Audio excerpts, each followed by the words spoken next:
Sveiki, brangus prisijungiečiai, gerbiami Ignalinos atominės elektrinės darbuotojai. Pirmas mėnuo sausis 2026 metų prabėgo kaip viena akimirka. Gausų sniego, atsirado ir papildomų rūpesčių dėl to. Taigi sprendžiam, teikiam pasiūlymus darbdaviui.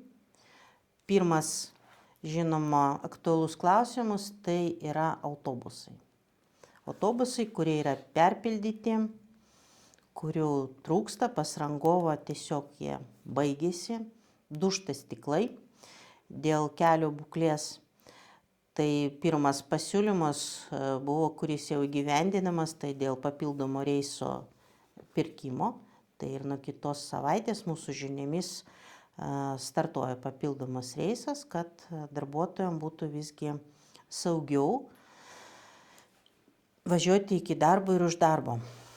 Kitas dalykas tai kelio būklė, kur kenčia ne tik autobusai, bet ir nuosavas transportas. Tai matyt teks ir darbdaviui aiškintis, bet kokiu atveju su draudimo kompanijom. Kas atsakys už žalą nuosavam transportui. Tačiau mes galvojam, kad dar būtų gerai dar du veiksmai, kurie turėtų būti atlikti ir numalšintų kažkiek tą įtampą ir dalinai išspręstų problemas dėl transporto, dėl kelio, o būtent darbdavys turėtų pasikreiptis į savivaldybės saugaus eismo komisiją, kreiptis su prašymu, kad pastatyti laikinus ženklus tame kelio ruože, būtent su greičio ribojimu sunkvežimiams. Matom, kad greitis tikrai netoleruotinas, nesaugu važiuoti ir nuosavu transportu, ir autobusu. Ir trečias veiksmas, tai reikėtų tartis su rangovu, B25 projekto rangovu turiu omeny, ir riboti eismą tuo metu, kai žmonės važiuoja į darbą ir iš darbo. Manau, tai tikrai būtų veiksmingas veiksmas. Nu ir žinoma, laukiame darbo užmokesčio, bazinių atlyginimų peržiūrėjimo. Šiandien vyko valdybos posėdį, kurio metu mūsų atstovai pateikė pasiūlymus tiek dėl premijų fondų, tiek dėl bazinių atlyginimų peržiūrėjimo fondo, kaip tai turėtų būti. Taip pat mes manom, kad atsižvelgiant į tai, kad per 2 metus praktiškai 24% padidėjo minimali mėnesinė alga, tiek daugeliui mūsų darbuotojų tikrai atlyginimas nebuvo peržiūrėtas. Tai mes siūlom rėžius peržiūrėti jau šiais metais. Darbdavys planuoja nuo kitų metų sausio 1 dienos. Manom, kad tai reikia daryti šiais metais. Mes taip pat pasiūlėm ir finansavimo šaltinis, tai realu, pinigai tikrai yra. Liko tik tai darbdavio, valdybos ir ministerijos noras tai padaryti ir atsakingai pažiūrėti. Tai tampriai susieta ir su personalo valdymo strategijos, kurios kaip nebuvo, taip ir iki šiol nėra. Ir klausimas, ar tai sąmoningai darbdavys nedaro, ar tai tiesiog suvokimo stoka per paskutinius 2,5 metų. Dabar dėl premijų. Premijos iš karto sakau, kad mes laikom tas premijavimo fondą. Tai yra ir vadovų kintamas priedas, ir skatinimo schema, ir premijos darbuotojams. Šiai dienai profsąjunga gavo gan bendro pobūdžio informaciją dėl to premijų dydžio planuojimo, bet ir iš to akivaizdžiai matosi, kadangi išskaldyta pagal konkrečias pozicijas, darbdavys konkretų dokumentą turi. Būtų keista, kad ministrui, valdybui būtų teikiamas dokumentas, tiesiog prezentacija. Manome, kad vizija yra. Labai keista atrodo toksai užsispyrimas, slėpimas tos informacijos konkretesnės tiek iš darbdavio, tiek iš valdybos pusės, bet visgi profsąjunga pateikė savo pasiūlymus dėl to ir vienas iš jų tai siūloma darbuotojams išskyrus vadovus premija.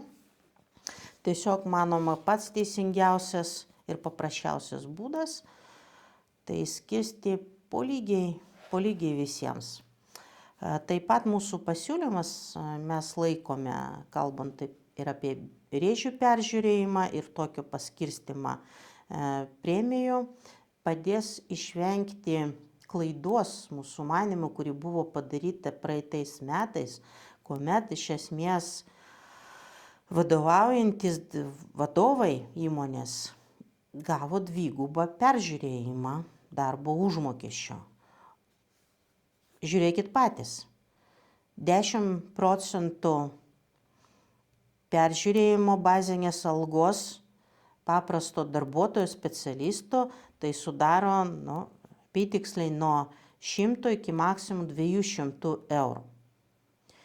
Ir vadovų bazinis atlyginimas procentaliai, žiūrim 10%, tai apytiksliai nuo 700 iki 1000 eurų kiekvieną mėnesį. Ir premijos. Kodėl toks pasiūlymas? Žiūrint procentaliai, darbuotojams paskelbta, premija sudarys nuo 10 iki 30% mėnesinės algos. Siūlomas variantas tuomet procentaliai pagal mėnesinę algą skaičiuojant nuo 200 iki 300% vadovams.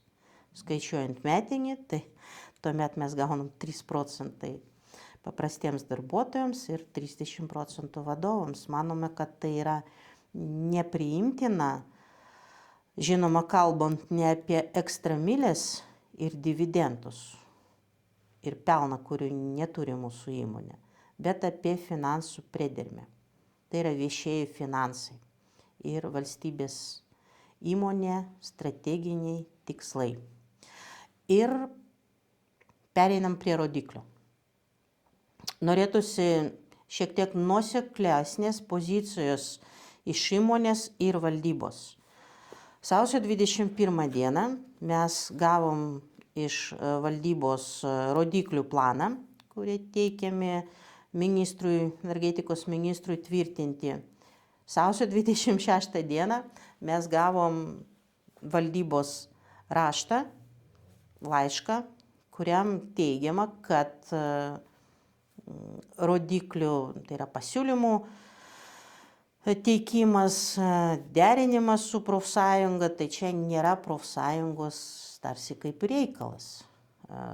Bet šiandien valdyba paprašė teikti pasiūlymus, tai būtų gerai, kad visgi apsispręstų. Taip, mėtytis šiandien norim, rytoj nenorim. Bet kokiu atveju mes būsim aktyvus. 24 metais, kuomet metų pradžioj nebuvo, nepaisant mūsų prašymo, rodikliai tvirtinami ir metų pabaigoj mes teikiam pasiūlymus ir dalis jų buvo priimta. Tai manom, kad visiems būtų į naudą, kad rodikliai būtų derinami su darbuotojų atstovais, nes mes atsižvelgiam į darbuotojų lūkesčius, o nežiūrim iš viršaus. Ir tuomet nereikėtų jų keisti į metų pabaigą. Tai neišgirdo įmonė, nepanoro girdėti valdyba, tai mes teiksim savo pasiūlymus energetikos ministrui, o durys mūsų atdaros kaip darbdaviui, taip ir valdybai. Ir dar vienas klausimas, dėl kurio matyt reikėtų pasisakyti atskirai ir plačiau, mes dabar renkam duomenis, o tai būtent apie nevienareikšmiškai darbuotojų tarpe vertinamo, kaip čia pasakyti, ar tai prekės ženklas, ar tai kažkokia papildoma veikla. Kalbame apie altrą. Tai apie tai pasisakysime vėliau, kai surinksim pakankamai konkrečios informacijos, kad neklaidinti ir kad būtų bendras suvokimas. Tai šiam kartui tiek, ačiū.